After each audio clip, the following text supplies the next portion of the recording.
Alright, I'm in bed and I thought it would be fun to read Bear on the Loose from Scholastic.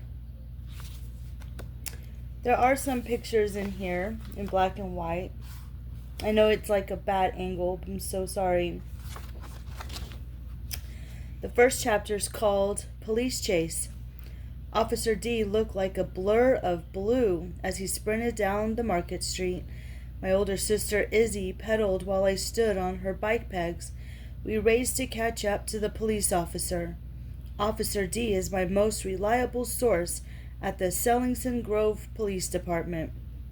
Do you really think there's a bear in town? Izzy asked. May sound crazy, but Izzy and I both heard the same thing.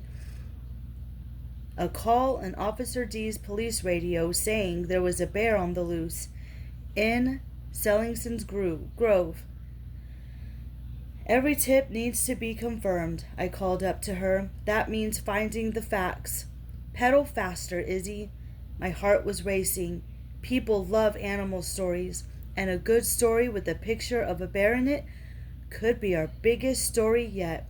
Izzy pumped her legs harder. I'm pedaling as fast as I can, she said. Officer D took a right on Pine. I clung to Izzy's shoulders as she made a sharp turn. I had a good tip about what happened.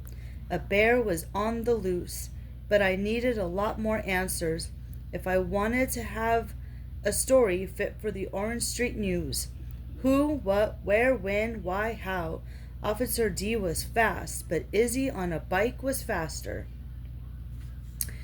We were catching up when he ran onto the grass beside Grover Grocer. Grove Grocer is the most popular store in town. Their famous beef jerky is one of all my time favorite snacks.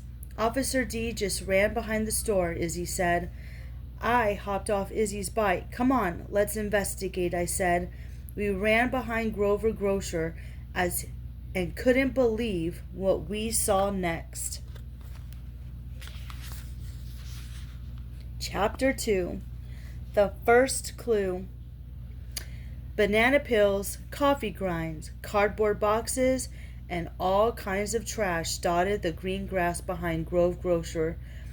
It looked like a tornado had struck a garbage truck full of, garbage.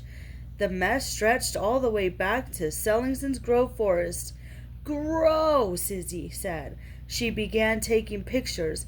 I spotted Officer D right away. He was already busy talking to Mr. Trotman, the owner of Grove Grocer. The two of them were pointing to a red bird feeder lying on the ground. Why are they staring at a bird feeder?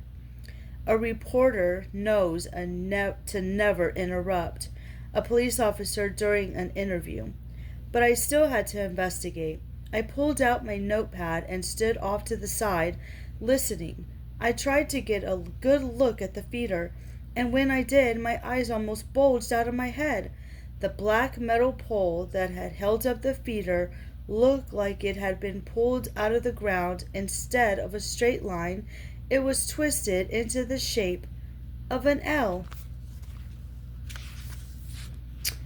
I got Izzy's attention and pointed at the feeder. She ran over and said, It looks like that thing was tossed by an angry dinosaur. We knelt down for a closer look. There were 5 large scratch marks on the feeder.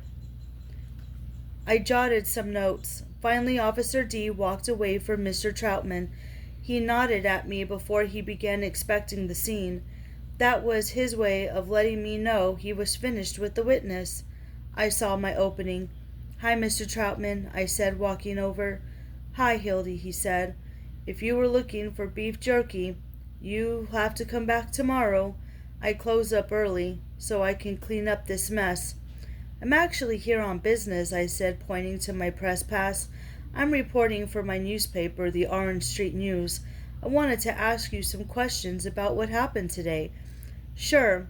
Well, I was inside getting ready to close the store when I heard loud clanging noises, he said.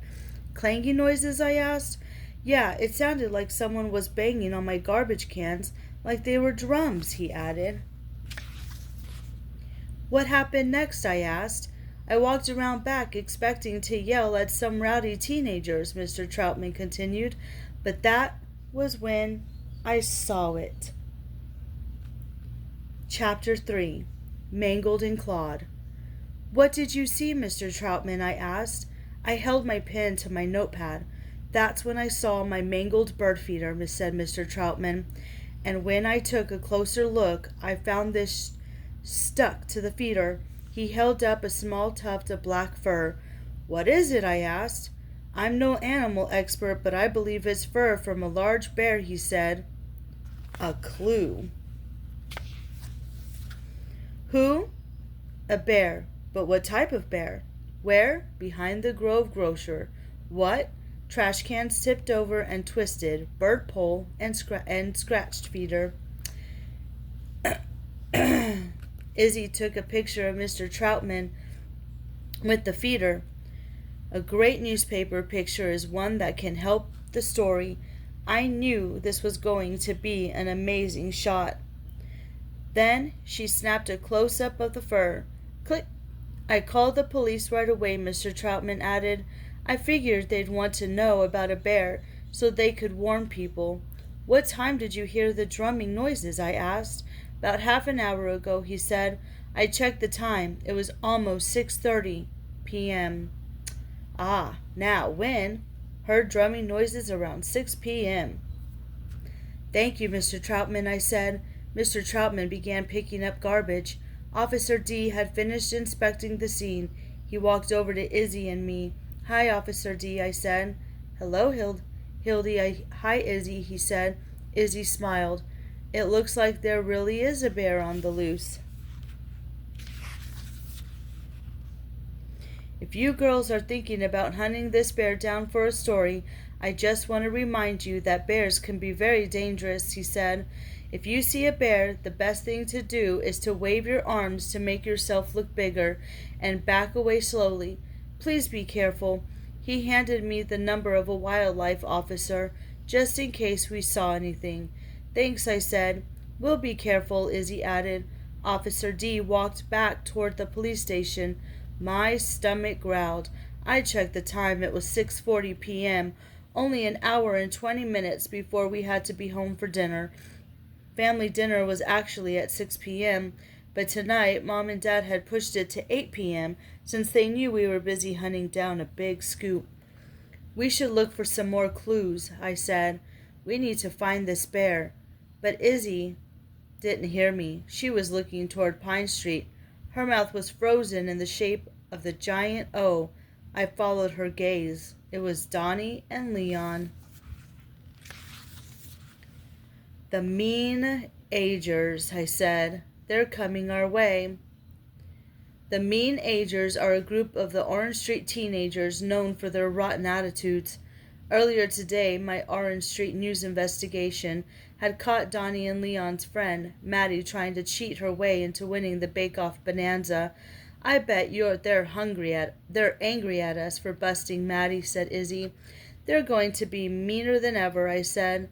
But, hey, maybe they have information about the bear. Sure, Izzy said, rolling her eyes. Because the mean agers were always so helpful. Well, we have to face them sometime, I said. Let's get it over with. Chapter 4, Rumbling Trucks. Donnie and Leon strutted closer. They glared at us like we were cracks on their phone screens. Sweat gathered on my palms. Izzy stepped forward. She tried to sound brave. If you're angry at us about Maddie getting into trouble, then... Donnie interrupted. Don't pee your pants. We aren't here about Maddie. You aren't? I asked. Nope, Leon added. Maddie did some dumb things. She had it coming. I let out a deep breath. Have you guys seen or heard anything about a bear? I asked. A bear? Donnie said. He laughed. Has the cute little baby reporter been reading fairy tales? Leon stepped forward. You're just checking out all the cool construction trucks going into the forest, he said. A construction site in the forest? I wonder what they're building in there. vroom, a loud rumbling sound came from deep in the forest. It sounded like a really big truck. I made a note. Donnie and Leon glanced at each other. Followed that sound, yelled Donnie. The boys disappeared into the forest. It's almost 7 p.m., said Izzy, checking her phone. Why don't we just head home? Wait, I said, pointing to a pair of animal tracks in a patch of dry dirt. The tracks were faint, but I could tell they led into the forest. I started walking toward the street. Izzy didn't budge. Come on, Izzy, I pleaded. A reporter can't go on investigation without her photographer, and we need to follow these tracks.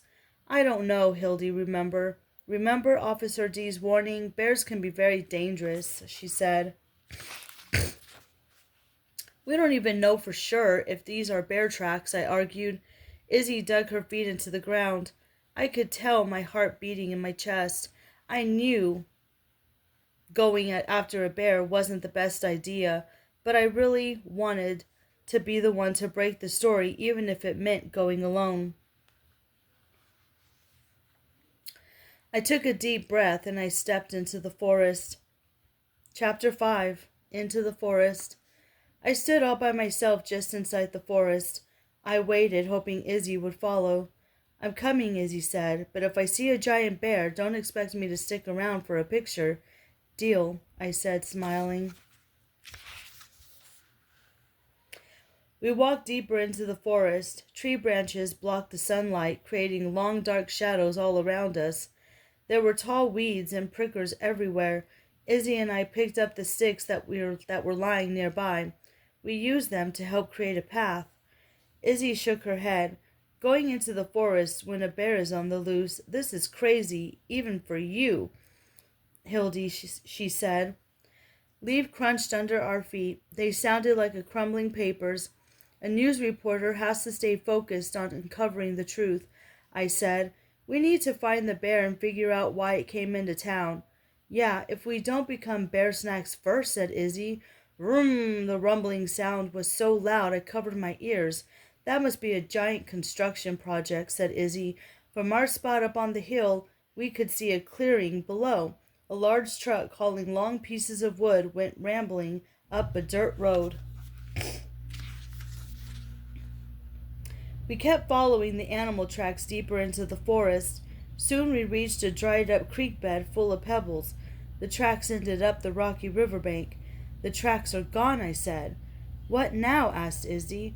Let's just get a bit further, I said. If we don't pick up the tracks again, then we'll turn around. Good plan, Izzy said, walking along the riverbank. Hey, look, she pointed to a path of mud. I looked down. Izzy had found the tracks. She snapped a picture. Click. That definitely looked like a bear paw, I said, gulping. Vroom! Another truck roared by. The sound made my insides shake. We kept walking. I followed Izzy, keeping my eyes on the tracks. But then I bumped into her. She had stopped walking. Hilde, is your stomach growling? She whispered. I listened, but I couldn't hear anything. Then, grrr, the growl was so loud I nearly jumped out of my socks. That sounds like a giant bear, I screamed. Hilde, we need to wave our arms and back away slowly, just like Officer D told us. Izzy yelled. We started walking backward. Izzy tripped over a tangled bush of prickers. Then I tripped over Izzy. Izzy got back up quickly. I tried to get to my feet, too, but my shirt was tangled in a jagged pricker bush. Izzy tugged on my shirt, but it was really stuck. We could tell from the sound of the crunching leaves that something was coming closer. It was about to be right next to us.